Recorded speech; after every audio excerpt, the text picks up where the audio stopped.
Oui, bonjour à tous et bien écoutez, oh, il y a du bruit. Derrière moi, un musée à visiter, chose que je vais faire. Je suis, comme vous le voyez, dans un parc très joli. Je sais, vous n'avez pas eu de vidéo, vous m'avez prévenu. Je suis où? Eh bien, je suis arrivée à Mussidan. Je suis donc en Dordogne. Et pour tout vous dire, demain je vais voir ma tati chérie. Donc vous n'avez pas eu de vidéo parce que ça fait une semaine que je suis en bivouac. J'ai fait de bivouac minable en bivouac minable. Ça a été assez compliqué. Vous êtes encore toujours. Ça a été assez compliqué. Et là, donc ce qui fait que je suis arrivée à Mussidan et ils n'ont pas assez de batterie. Même au Wally, je suis très prudente. Donc je rechargerai tout demain chez ma tati, avec ma tati. Donc alors ici, il y a un joli parc où je vous ferai peut-être des clichés, des images. Mais il y a aussi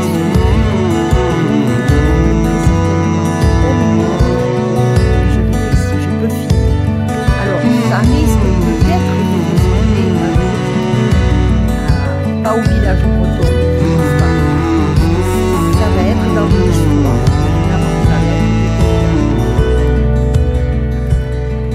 Alors là, je vais retrouver Roy parce que je l'ai fait promener tout à l'heure et je l'ai fait jouer tout à l'heure. Et là, je m'en vais le retrouver. Et voilà ce que je voulais vous dire. Donc là, je reviens. J'ai été voir donc ce musée. Puis il y avait un bureau de tabac. J'ai été me chercher des cigarettes. J'essaie de moins fumer le moins possible, mais c'est pas évident. Et figurez-vous que j'ai rencontré trois monsieur avec le patron du café qui m'ont offert le café et on a énormément discuté. Encore une fois, une belle rencontre. Même hier soir, j'ai rencontré un jeune homme qui promenait son chien et ça a été aussi une belle rencontre. Il était super intéressé par ce que je faisais, par la cause. Et ces messieurs-là, ce matin, c'est pareil. Ils ont été très touchés et on en a beaucoup parlé. Et encore des gens qui n'étaient pas au courant de Septembre en Or. Donc, bon, on n'a pas fait de politique, mais c'était limite quand même. Hein. Mais enfin, voilà, encore de belles rencontres, encore de belles choses qui se passent jusqu'au bout. Et même après, j'en suis sûre. Allez, je suis près de Forest, qui a les panneaux solaires au soleil. Donc, je vais m'occuper de Roy encore. Et je vais peut-être manger un yak, je vais voir. Et je vous dis à tout à l'heure. Recoucou à tous, alors figurez-vous que je suis au musée de Mussidan, c'est le musée du docteur, ça y est, Boulgre, c'est écrit là. Donc on va visiter ça ensemble, bien sûr je ne vais pas tout montrer, ce qui permettra aux gens qui peuvent venir à Mussidan de venir le visiter, mais pour vous les enfants, vous aurez l'essentiel des choses. Allez, on y va.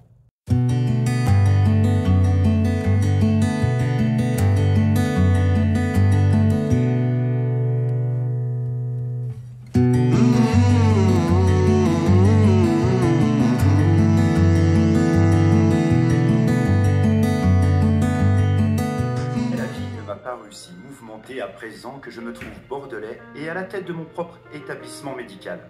Le succès de l'Institut de physiothérapie et d'éducation physique va croissant. Et dans toute cette agitation, jamais mon enfance paisible en Périgord ne m'a semblé si appréciable. À Mussidan, où je suis né, fils unique de propriétaires aisés, il faut dire que je n'ai jamais manqué de rien.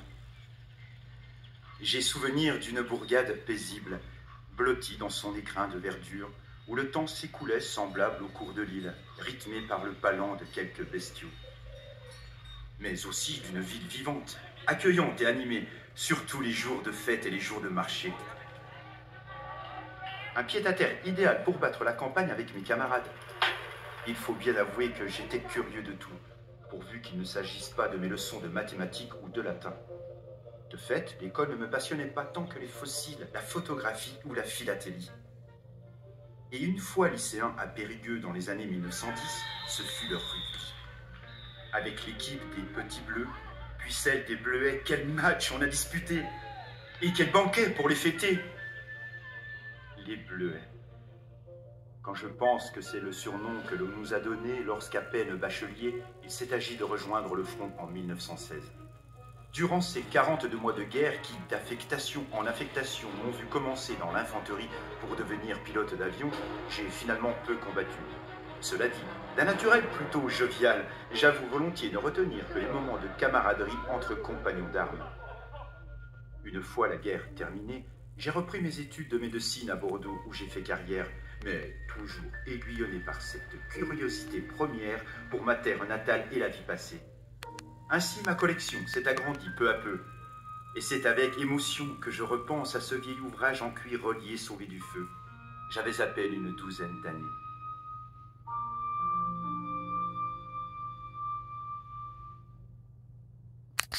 Le Périgord des romans et des livres d'histoire, je réalise à présent combien le quotidien de la petite ville de mes parents s'est trouvé bouleversé, et ce dès avant ma naissance.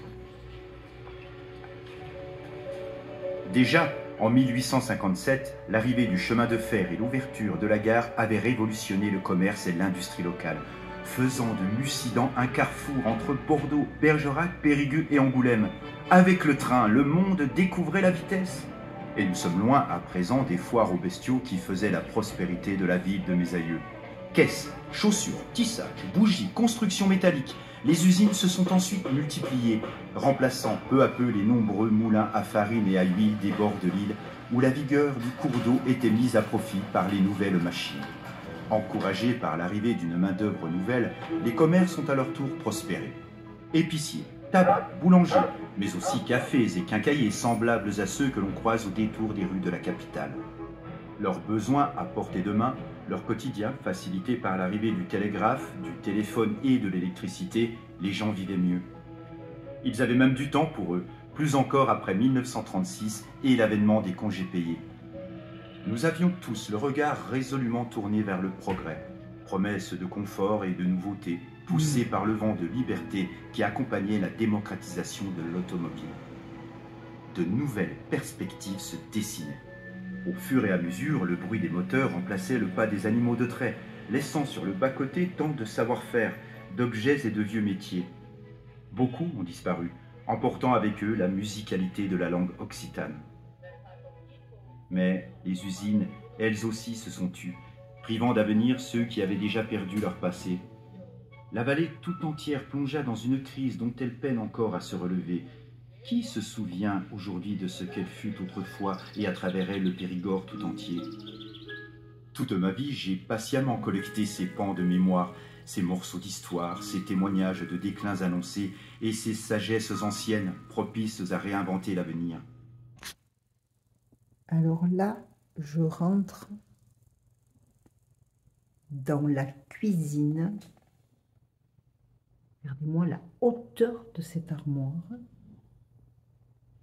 cette chaise, et là, la cheminée. Alors, il y a beaucoup de choses sur cette cheminée, beaucoup de solutions pour cuire. Il y a le tourne-broche, mais qui ne tournait pas à la main. Il y a une chaîne ici, avec un système et le poids. Regardez-moi ça.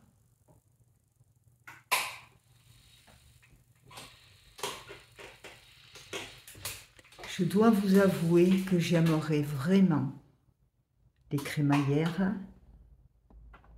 le chaudron accroché, la poêle à châtaigne. Punaise, j'aimerais bien m'en trouver une. Ça, c'était pour mouliner. Les différentes cocottes. Voilà, le faitout, le soufflé, le plat à tarte, le grill. Ça, c'était certainement la boîte à sel près du feu pour éviter que le sel prenne l'humidité. Ça, c'était pour chauffer le lit.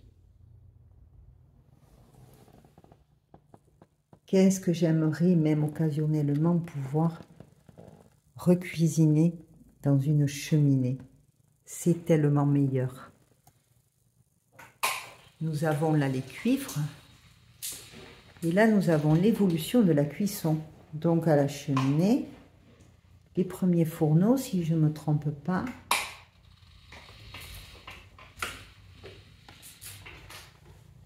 Voilà. Donc l'âtre de la cheminée, le potager bâti, le fourneau en fonte.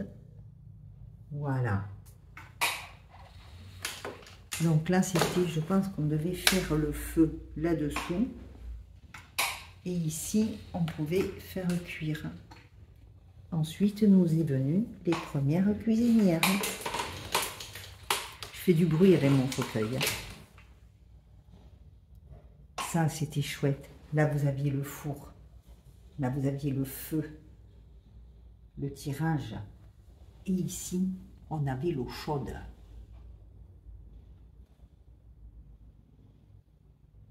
La pendule. Tous les cuivres. Regardez-moi ça. Jusqu'au petit plat.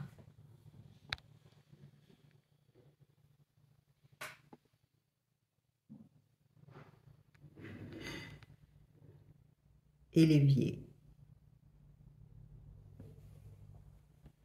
Ça, c'était pour ranger.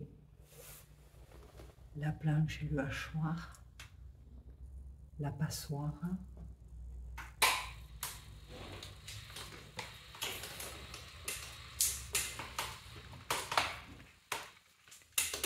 La conservation, souvent dans la graisse de canard.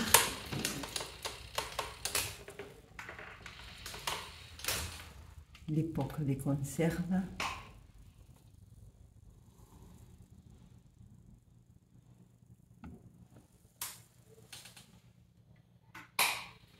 Regardez-moi ce vaisselier.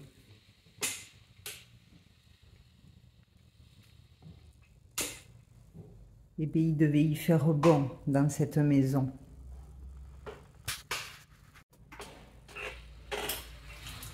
Regardez-moi ces vitraux intérieurs qui sont magnifiques.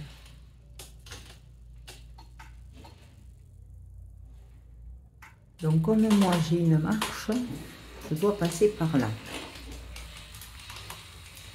Tout a été adapté, à savoir qu'aujourd'hui, je teste l'aménagement pour fauteuil. Ici, nous arrivons dans la salle à manger. Oh, c'est magnifique à cette époque. Alors, on n'oublie pas que nous sommes dans une famille un petit peu aisée, puisque nous sommes chez un médecin.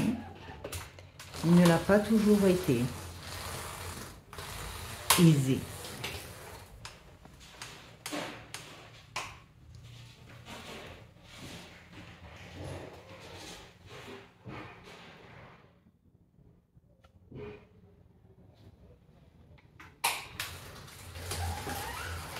Alors ici,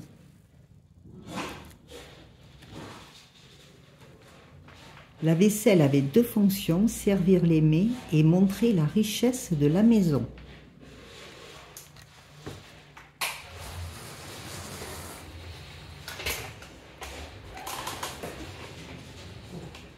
La soupière, différentes assiettes.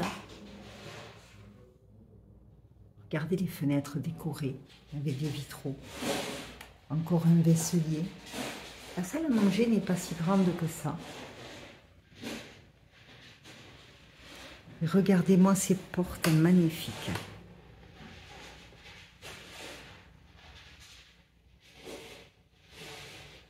Je vais devoir arrêter de parler.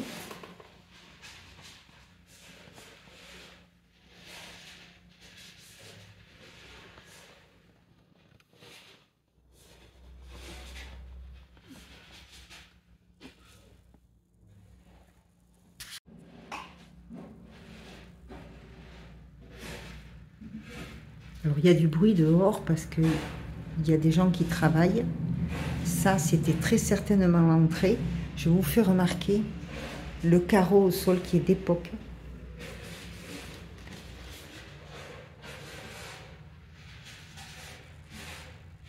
Regardez-moi cette louveuse. Ça existait déjà.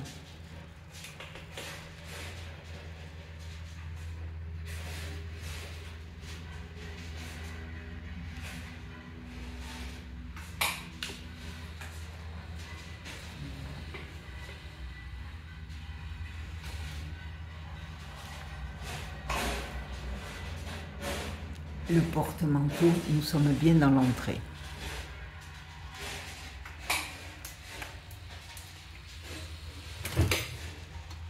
Alors, là, ça serait la bibliothèque de Monsieur Voulgre, docteur Voulgre.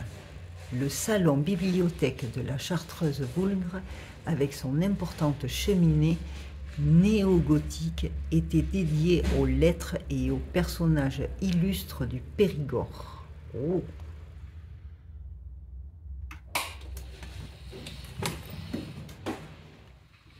Alors,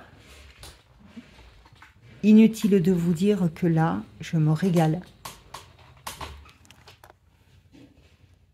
Je me régale par ces sièges d'époque.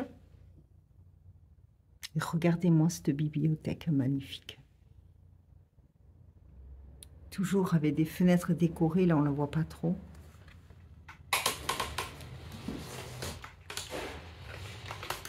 Alors, là nous sommes dans le Nouvel Empire.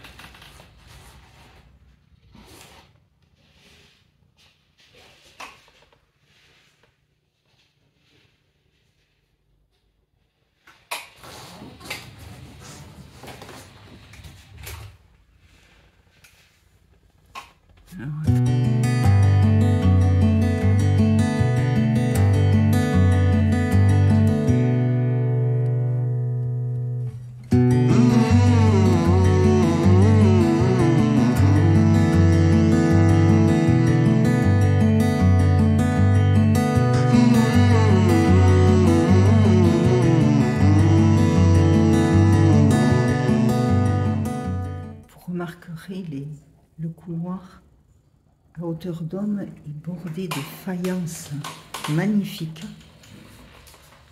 Je pense que c'était pour ne pas abîmer les murs.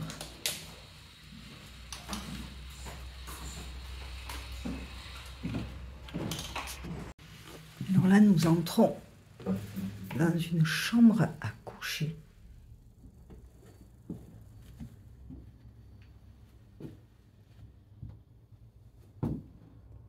Le coin toilette.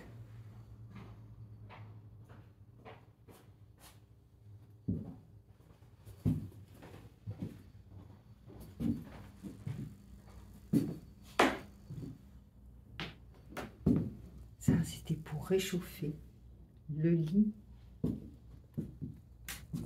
que voici. J'aime autant vous dire que moi, là, je me régale.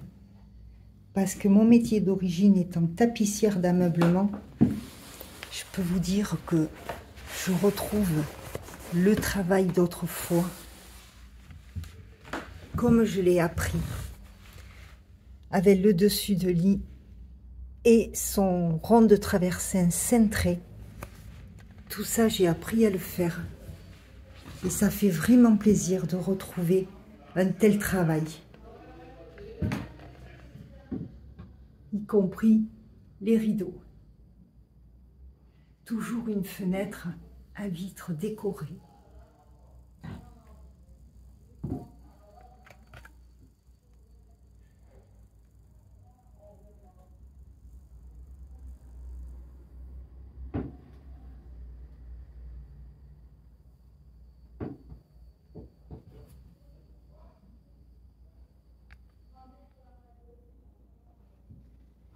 Et cette armoire énorme.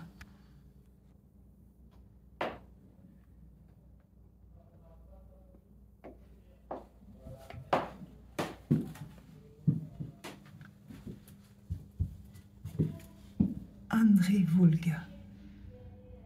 Donc, ses parents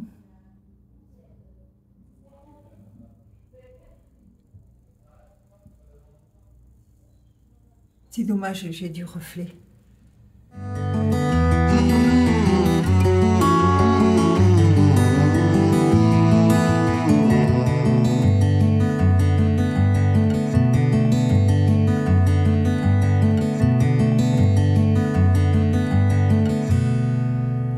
Là, je rentre dans une seconde chambre.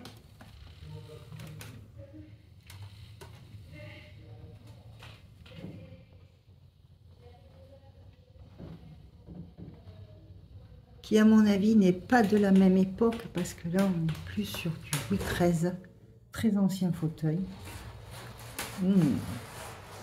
Nous avons là le matériel du docteur.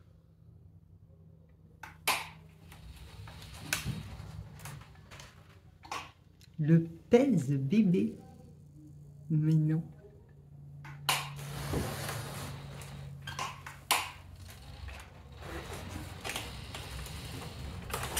Bon, ça, c'était un petit peu des soins. Alors, ce qui nous reflète dans la vitrine et qui va peut-être vous empêcher de voir ce que je veux vous faire voir. Voilà. Là, nous avons les fameuses ventouses. Moi, j'ai vu ma grand-mère les utiliser. Bon, ça, c'est moins marrant, hein. C'est pour les lavements.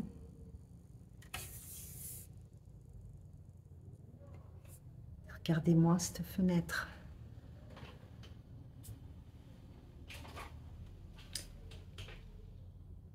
On n'a pas inventé les placards encastrés.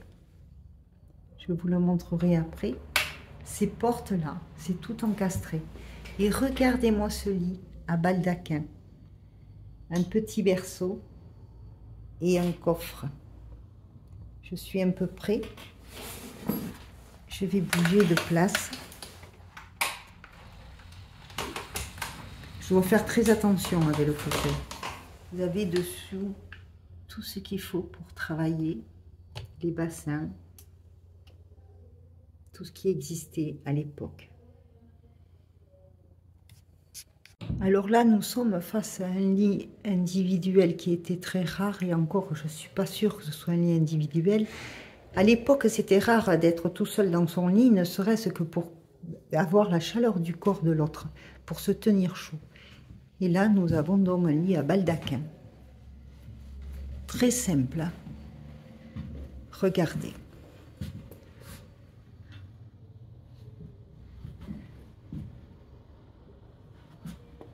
Le tissu au toucher, je reconnais que c'est du lin, c'est un tissu très très simple, c'est pas du raffiné. Vous voyez là aussi, sur le berceau, nous sommes sur du lin. Et là, j'essaie de vous montrer que ces portes-là, eh bien, c'est les premiers placards encastrés. Regardez-moi ce travail.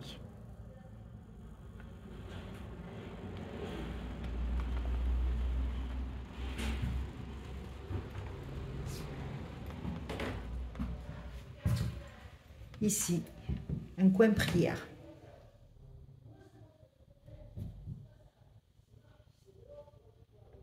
Je vous laisse contempler ceci.